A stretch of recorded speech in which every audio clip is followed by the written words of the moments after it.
நண்பர்கள் அனைவருக்கும் வணக்கம்.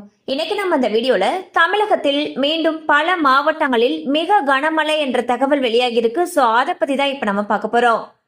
தென்மேற்கு வங்கக்கடலில் நிலவி வரும் ஆழ்ந்த காற்றழுத்த தாழ்வு மண்டலம் தமிழகத்தின் வட கடலோர மாவட்டங்களை நோக்கி நகர்ந்து வருகிறது.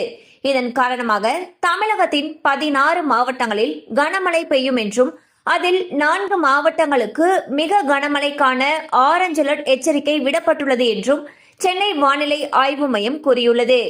காஞ்சிபுரம், செங்கல்பட்டு, விழுப்புரம், கடலூர் ஆகிய மாவட்டங்கள் மற்றும் புதுச்சேரியில் கன முதல் மிக கனமழை பெய்யக்கூடும். இதற்கான ஆரஞ்சு அலர்ட் அறிவிக்கப்பட்டுள்ளது.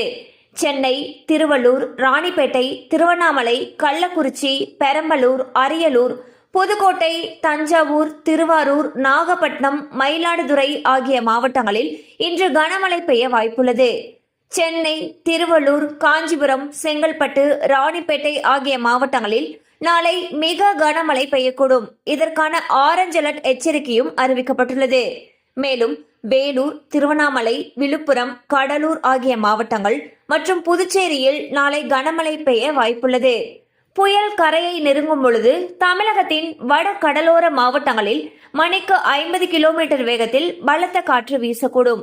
இதே போன்று கடல் கொந்தளிப்பாக காணப்படுவதுடன் அதிகபட்சமாக மணிக்கு 80 கிலோமீட்டர் வேகத்தில் சூறாவளி காற்று வீசக்கூடும் என்பதால் மீனவர்கள் அடுத்த சில நாட்களுக்கு கடலுக்கு செல்ல வேண்டாம் என்று எச்சரிக்கை விடப்பட்டுள்ளது. மேலும் கனமழை அதிகமாக பெய்யக்கூடிய பகுதிகளில் பள்ளி கல்லூரிகளுக்கு விடுமுறை விடப்படலாம் எனவும் எதிர்பார்க்கப்படுகிறது.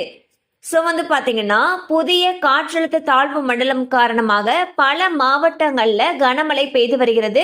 அண்ட் சில மாவட்டங்களுக்கு ஆரஞ்சு அலர்ட் எச்சரிக்கையும் கொடுத்திருக்காங்க. நாளை புயல் கரையை கடக்கும் பொழுது அதிவேகமாக காற்று வீசும். கிட்டத்தட்ட 80 கிலோமீட்டர் வேகத்தில் காற்று வீசும் சொல்லியிருக்காங்க. அது மட்டும் இல்லாம கடல் கொந்தளிப்புடன் காணப்படும் சொல்லியும் எச்சரிக்கை விடுத்திருக்காங்க. சோ அடுத்த சில நாட்களுக்கு மீனவர்கள் கடலுக்கு செல்ல வேண்டாம் எனவும் அறிவுறுத்தப்பட்டிருக்கு. மேலும் கனமழை அதிகமாக பெய்யும் பட்சத்தில் அந்த பகுதியில் இருக்கக்கூடிய பள்ளி கல்லூரிகளுக்கு விடுமுறை விடப்படுவதற்கான வாய்ப்புகளும் அதிக அளவில் இருக்கு. கண்டிப்பா இந்த அப்டேட் உங்களுக்கு பயனுள்ளதா இருந்திருக்கும் நம்புறோம். மேலும் இது போல அப்டேட்ஸ் உங்களை உடனே ரீச் ஆகணும்னு நினைச்சீங்கன்னா நம்ம சேனலோட தொடர்ந்து இணைந்திருங்கள். தேங்க்யூ ஃபார் வாட்சிங்.